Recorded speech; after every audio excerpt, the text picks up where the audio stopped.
யாழ் பல்கலைக்கழக மாணவர்களான விஜயகுமார் சுலக்ஷன் மற்றும் நடராஜா கஜன் ஆகியோரின் மரணத்தை கண்டித்து வடமாகாணம் முழுவதும் இன்று பூரண ஹர்த்தால் அனுஷ்டிக்கப்பட்டது. யாழ்ப்பாணத்தின் சில பகுதிகளில் விசேட அதிரடிப்படையினர் பாதுகாப்பு கடமையில் ஈடுபட்டிருந்தனர். வர்த்தக சங்கங்கள் மற்றும் பொது அமைப்புகளின் ஆதரவுடன் யாழ் மாவட்டத்தில் ஹர்த்தால் அனுஷ்டிக்கப்பட்டது.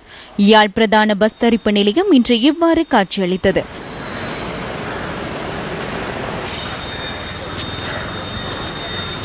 இதேவேளை யாழ்ப்பாணத்தின் சில பகுதிகளில் விசேட அதிரடிப்படையினர் பாதுகாப்பு கடமைகளில் ஈடுபட்டிருந்த காட்சிகளே இவை.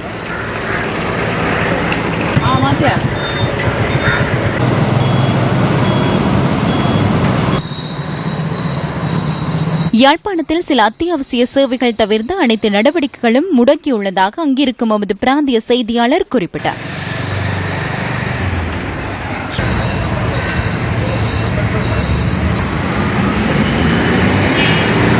அரசு நிறுவனங்களின் செயற்பாடுகளும் ஸ்தம்பிதமடைந்துள்ளதுடன் வர்த்தக நிலையங்களும் மூடப்பட்டுள்ளன.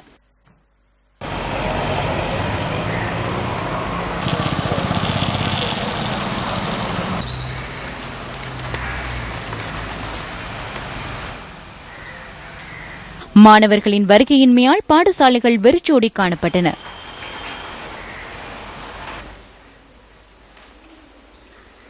உள்ளூர் மற்றும் வெளியூர் போக்குவரத்து சேவைகள் இடம்பெறவில்லை எனவும் அங்குள்ள எமது பிராந்திய செய்தியாளர் குறிப்பிட்டார்.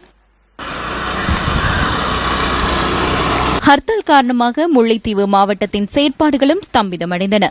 இலங்கை போக்குவரத்து சபையின் முல்லைத்தீவு வவுனியாவுக்கான சேவை மாத்திரம் இடம்பெற்றதாக எமது செய்தியாளர் குறிப்பிட்டுள்ளார். முல்லைத்தீவு பொதுச்சந்தை இவ்வாறு வெறிச்சோடி காணப்பட்டது. மாணவர்களின் வருகையின்மையால் பாடசாலைகளின் கல்வி செயற்பாடுகளும் இடம்பெறவில்லை.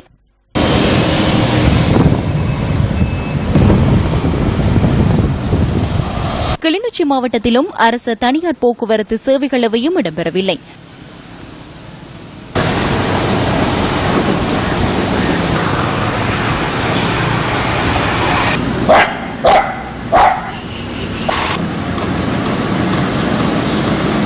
கிளிநொச்சி நகரத்தில் போக்குவரத்து போலீசார் கடமையில் ஈடுபட்டிருந்த காட்சிகளே இவை.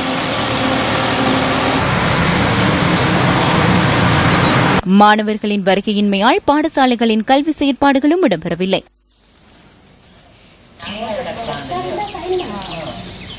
இதேவேளை கிளிநொச்சி அறிவியல் நகர் பகுதியில் உள்ள தனியார் ஆடை தொழிற்சாலைக்கு முன்பாக பாதுகாப்பு பலப்படுத்தப்பட்டிருந்த காட்சிகளே இவை.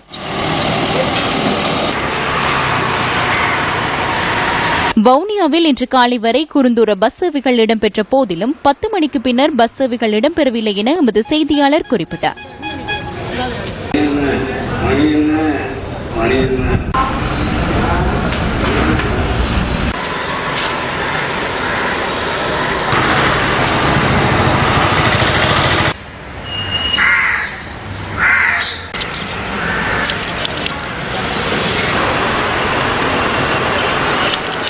வவுனியா மாவட்டத்தில் மாணவர்களின் வருகையின்மையால் தமிழ் மொழி மூல பாடசாலைகளின் கல்வி நடவடிக்கைகள் இடம்பெறவில்லை. இதேபோல் ஹர்த்தால் வவுனியா மாவட்டத்தில் ஒரு நாளுமே நடக்கவில்லை. முஸ்லீம் சரி, தமிழ் கடை சரி, முழு பேர் ஒற்றுமையாக இன்றைக்கு நாங்கள் இதை நடத்தியிருக்கிறோம்.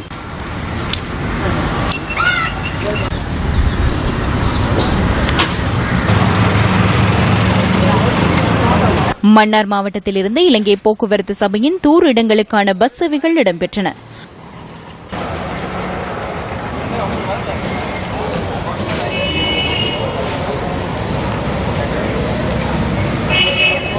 அரசு அலுவலகங்களின் செயற்பாடுகளும் ஸ்தம்பிதமடைந்ததுடன் பாடசாலைகளுக்கு மாணவர்கள் சமூகமளிக்கவில்லை.